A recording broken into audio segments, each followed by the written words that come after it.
Everyone, welcome back to my channel. और मैं हूं आपकी डाइट और न्यूट्रिशन एक्सपर्ट मधुलिका। और आज का जो टॉपिक है वो बहुत लंबा और बहुत लेंदी तो नहीं है, लेकिन काम का उन लोगों के लिए है जिन लोगों को ऑटो इम्यून है। अक्सर मेरे पास जब कोई एनरोलमेंट के लिए कोई भी पेशेंट आता है तो उसके साथ सबसे पहले फर्स्टली एक सेशन जो होता है वो कंडक्ट होता है, और उस सेशन में बहुत सारी पर्सनल डिटेल्स जो होती हैं वो निकल कर आती हैं। उसी डिटेल में आपके रूट कॉज पता चलते हैं और उसी डिटेल के मुताबिक जो होता है वो आपका ट्रीटमेंट किया जाता है, जिससे आपका थायराइड और ऑटोइम्यून जो होता है वो दोनों रिवर्स होते हैं। तो जब भी मेरे पास कोई पेशेंट मेरे साथ एनरोलमेंट लेता है और मैं सेशन उसके साथ मतलब डिस्कशन करती हूँ उसके साथ, तो मुझे ऐसा लगता है कि वो इंसान कहाँ गलतियां कर रहा है।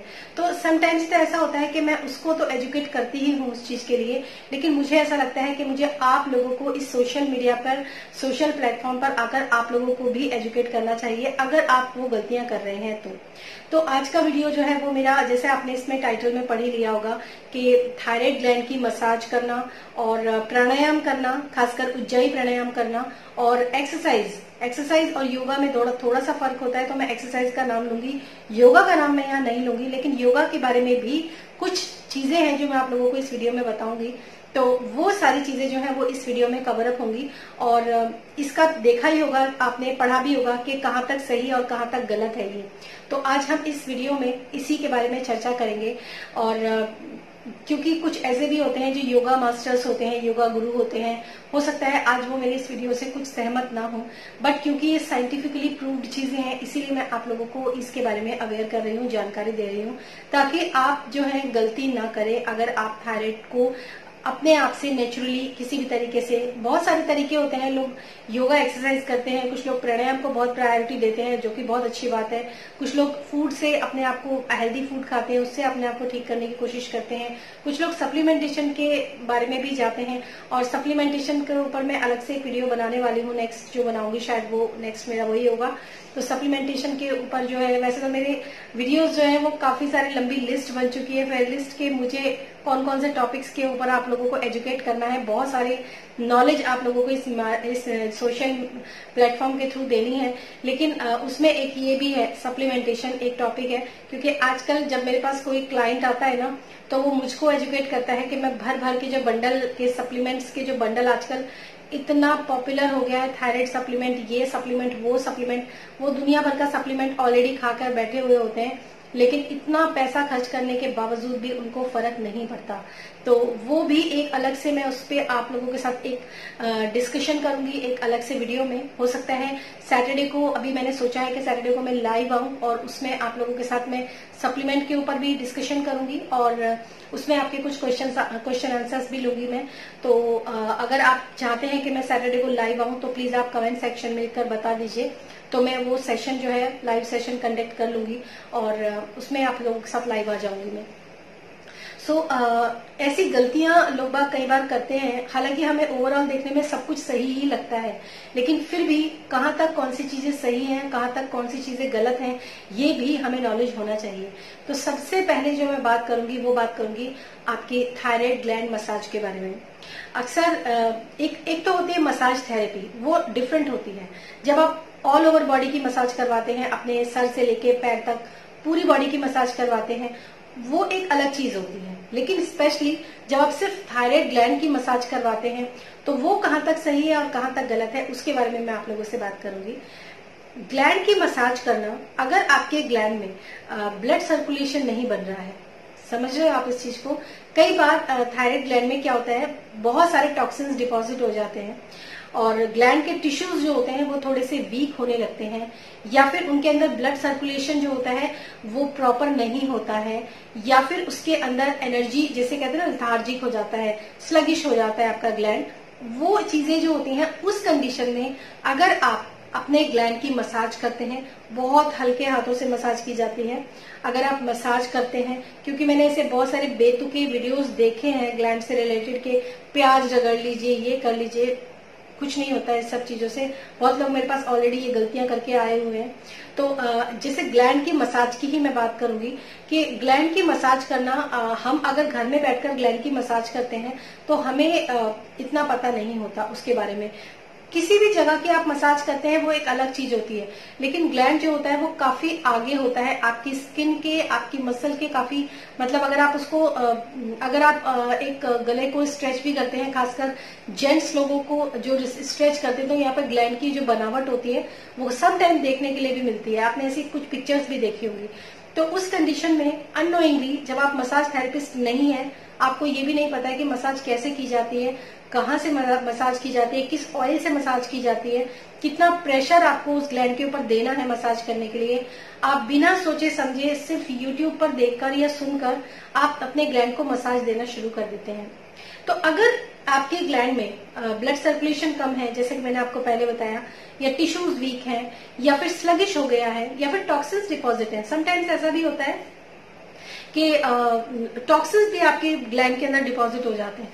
तो उस कंडीशन में एक चीज मैं आपको बताती हूँ, अगर आपके ग्लैंड में फैट सोल्यूबल टॉक्सिन्स, नाम आपने पहली बार सुना होगा, अगर फैट सोल्यूबल टॉक्सिन्स आपकी बॉडी के अंदर आपके ग्लैंड में डिपॉजिट होते हैं, तो वो जब आप कोकोनट ऑयल या ऐसा कोई भी हेल्दी फैट खाते हो ना, तो वो उसके साथ निकल जाते हैं। शायद आपने ये चीज पहली बार सुनी होगी।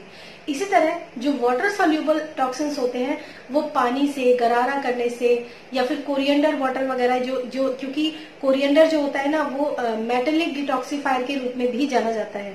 हालांकि हमारी पूरी बॉडी को डिटॉक्स करता है, लेकिन ये मेटल्स के फॉर्म में जो आपकी बॉडी के अंदर टॉक्सिन्स डिपॉजिट हो गए हैं, खासकर ग्लैंड के पास अगर टॉक्सिन्स आपके मेटल्स की फॉर्म में डिपॉजिट हैं जो वाटर सोल्यूबल हैं, तो वो कोरिएंडर वाटर उसमें हेल्प करता है। और ऑयल जो होता है वो ऑयल आपके और भी हार्मोन्स को बनाने में, उसको सिंथेसाइज करने में, उसमें भी हेल्प करता है। बट आपके जो टॉक्सिन्स, जो फैट सोल्यूबल टॉक्सिन्स होते हैं, वो भी आपके इससे रिमूव होते हैं अगर आप मॉर्निंग में ऑयल लेते हैं तो। लेकिन अगर आपके ग्लैंड की मसाज की बात मैं कर रही थी, तो अगर आप बिना सोचे समझे अंदर, मतलब बिना सोचे समझे अगर आप प्रेशर दे रहे हैं और उसके ऊपर पता है, आपको ये भी नहीं पता कि उसमें ऊपर की तरफ मसाज देनी है कि नीचे की तरफ मसाज देनी है, गोलाई में मसाज देनी है, कैसे देनी है, आप अपने आप से घर में करने लग जाते हो। ये कब हार्म करता है? ये तब हार्म करता है जब आपको ऑटो इम्यून कंडीशन होती है।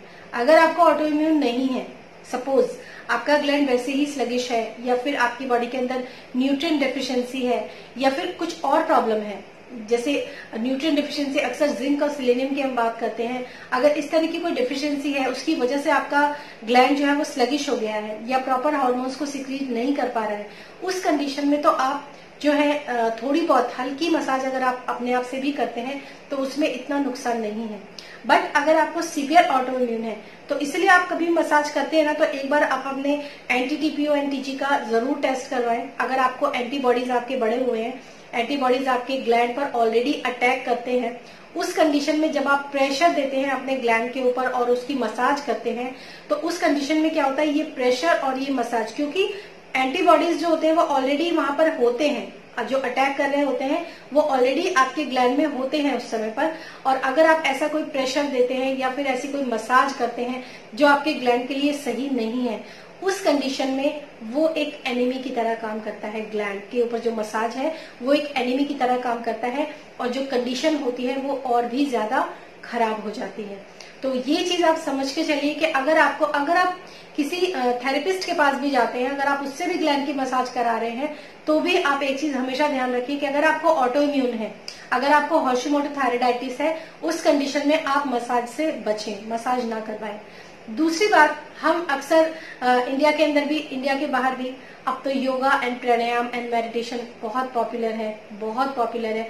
तो हम क्या करते हैं, योगा करते हैं, प्राणायाम करते हैं, लेकिन समटाइम्स अगर उज्जयी प्राणायाम की अगर मैं बात करूं, तो उज्जयी प्राणायाम मैंने एक बहुत पहले एक 2-3 वीडियोस में मैं बता चुकी हूं कि उज्जयी प्राणायाम क्या करता है, एक फ्रिक्शन, एक घर्षण पैदा करता है हमारे ग्लैंड में। तो जो वो घर्षण होता है ना, अगर आपकी ब्लड सर्कुलेशन यहाँ पे सही नहीं है, टॉक्सिन्स डिपॉजिट हो गए हैं आपके ग्लैंड में, या फिर आपकी बॉडी के अंदर जो टिश्यूज हैं वो वीक हो गए हैं, उनके अंदर प्रॉपर जो है न्यूट्रिशन नहीं है, तो उस कंडीशन में अगर आप उज्जयी प्राणायाम करते हैं, उज्जयी प्राणायाम आप गूगल पे सर्च करेंगे, वैसे तो अभी लोग सभी जानते हैं कि उज्जयी प्राणायाम कैसे किया जाता है।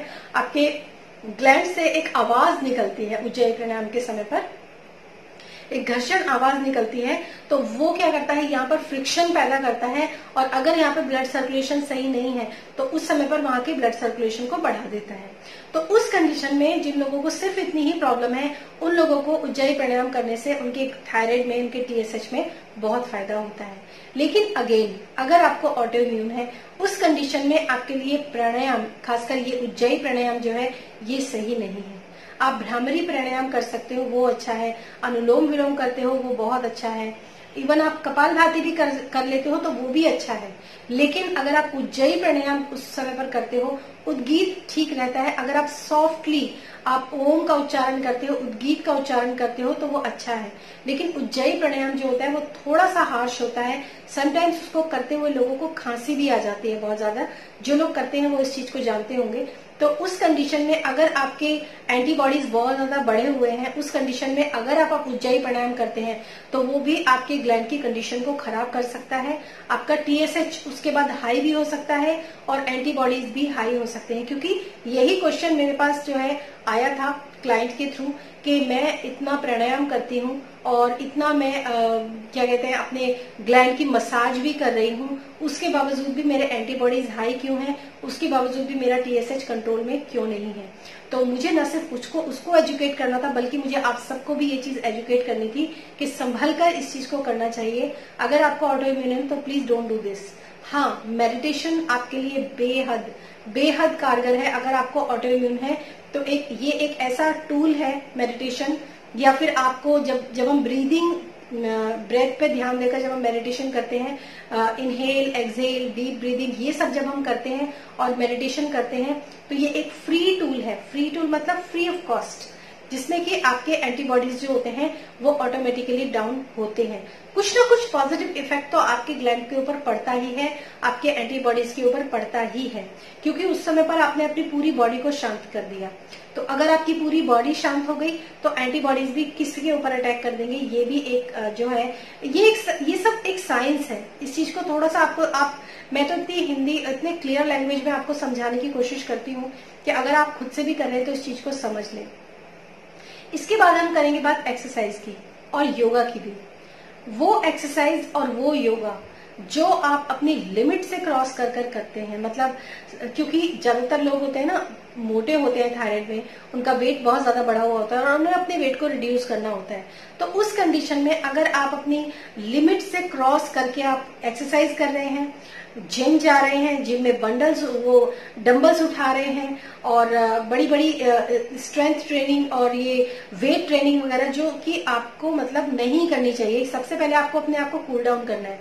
तो वो चीजें जब आप करने लगते हो ना, जो आप अपनी लिमिट से ज्यादा जाकर करते हो कि मेरा वेट लूज हो जाएगा, सबसे पहली बात, जो लोग मेरे इस वीडियो को देखते हैं, देख रहे होंगे, अब भी ये मैं कह सकती हूँ कि वो लोग बात जानते होंगे और मानते भी होंगे, उनका वेट नहीं जाता, उनका वेट बिल्कुल नहीं जाता।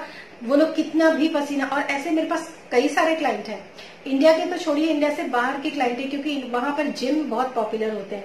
तो जिम में जाते हैं, इतना पसीना बहाते हैं, इतनी हार्ड एक्सरसाइज करते हैं, स्ट्रेंथ ट्रेनिंग करते हैं, वेट ट्रेनिंग करते हैं, उसके बावजूद भी उनका वेट बिल्कुल फिक्स रहता है, टसते मसते नहीं होता। क्योंकि वहां पर जो स्पेशली काम होता है, आपका वेट जाता है, लोगों का वेट बहुत अच्छे से श्रेड होता है, लेकिन तब जब वो प्रॉपर डाइट करते हैं, सही डाइट का इस्तेमाल करते हैं। आपकी कंडीशन के अकॉर्डिंग आपके लिए क्या डाइट सही है, जब वो उसका इस्तेमाल करने लग जाते हैं, जब वो उसको यूज करने लग जाते हैं, तो उनका वेट बिना एफर्ट के भी डाउन होने लग जाता है। उनके बॉडी के अंदर उनको लाइटनेस फील होने लगती है, इंच लॉस होते हैं, वेट लॉस भी होता है, चाहे वो स्लोली होता है लेकिन वो होता है। क्योंकि वो जो स्टैग्नेट वेट है वो तब हटता है अपनी जगह से जब आप डाइट को सही लेना शुरू करते हैं। तो अगर आप योगा करते हैं और ऐसा योगा करते हैं जिसमें सिर्फ आप अपनी बॉडी की स्ट्रेचिंग जो है उसको आप सिर्फ इंजॉय कर रहे हैं, आपकी बॉडी के अंदर सिर्फ एक वार्मथ आती है और आपकी बॉडी के अंदर सिर्फ ब्लड सर्कुलेशन बढ़ता है, उस लेवल पर जिस लेवल पर आपको कोई परेशानी नहीं हो रही है, वो चीज आपके लिए बहुत अच्छी है। तो आई होप ये वीडियो आपको समझ में आया होगा और इस वीडियो में दी गई जानकारी भी आपको समझ में आई होगी कि आपको मसाज कैसे कब करनी है, आपको प्राणायाम कैसे और कब करना है, कितना करना है, और आपको एक्सरसाइज या योगा कब। और क्योंकि योगा में भी बहुत सारे, जैसे हठ योग होता है, ये थोड़ा सा डिफिकल्ट होता है, हठ योग नहीं एकदम से करना चाहिए लोगों को। और कुछ ऐसी चीजें होती हैं, कुछ ऐसे योगा पोस्चर्स भी होते हैं जिसमें कि आदमी जो होता है पूरी तरीके से शेक होता है। और बहुत मतलब मेरे पास ये सब मैं आपको वो चीजें बता रही हूँ जो मेरे पर्सनल एक्सपीरियंस में लोगों के साथ हो रही है।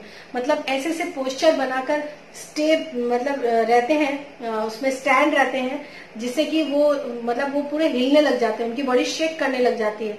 और उनको जो इंस्ट्रक्टर होते हैं वो उनको ये एडवाइस करते हैं कि अगर आप इस पोस्चर को लॉन्ग टर्म तक आप इसको रखेंगे ना तो ये सिद्ध हो जाएगा और आपका वेट भी तभी लूज होगा। इस तरह की बातें वो लोग करते हैं और मैं जानती हूँ कि वो लोग करते हैं। अगर आप में से कुछ लोग हैं तो वो जानते होंगे कि लोग करते हैं। तो वहां पर भी आप गलती करते हो क्योंकि आप अपनी बॉडी को इरिटेट कर रहे हो। ठीक है, आपको अपनी बॉडी को अगर ठीक करना है तो अपनी डाइट को ठीक कीजिए। ये योगा प्राणायाम ये बहुत अच्छा होता है, मेडिटेशन, हल्के फुल्के प्राणायाम, हल्का फुल्का योगा आपके लिए बहुत अच्छा है। लेकिन पिलाटो और ये वो बहुत हार्ड एक्सरसाइज ये सब आपको नहीं करनी चाहिए। अगर आप सीवियर ऑटो इम्यून के पेशेंट हैं तो यही आज की मेरी जानकारी थी। और आज सुबह ही मेरे पास एक ऐसा ही सेशन कंडक्ट हुआ था, तो मुझे लगा कि मैं आज शाम को आप लोगों के साथ ये इन्फॉर्मेशन जरूर मैं आप लोगों के साथ डिस्कस करूंगी ताकि आप लोग ये गलतियां ना करें। अगर आप मुझसे पर्सनल कंसल्टेशन लेना चाहते हैं, पर्सनल एनरोलमेंट करना चाहते हैं तो मेरा नंबर आपको डिस्क्रिप्शन बॉक्स में मिल जाएगा, मेरा व्हाट्सएप नंबर। आप प्लीज वहां पर सिर्फ और सिर्फ अपना ये पूछिए कि आपको जो है कंसल्टेशन बुक करनी है, आपको एनरोलमेंट बुक करना है, एंड दैट्स इट। उसके अलावा अपनी रिपोर्ट्स भेजना, अपने आप को डिस्कस करना, ये सब वहां पर नहीं करना है। ठीक है, तो फिर मिलूंगी मैं आपसे मे बी लाइव सेशन में। अगर मुझे कमेंट्स मिले तो मैं लाइव सेशन में डेफिनेटली आप लोगों के साथ आ जाऊंगी। तो लाइव सेशन में हम फिर मिलेंगे या फिर किसी और अनदर वीडियो में आपसे मिलेंगे। तब तक के लिए बाय बाय, अपना ध्यान रखिए और अच्छा खाइए, अच्छा रहिए और खुश रहिए। Thank you so much and thanks for watching this video.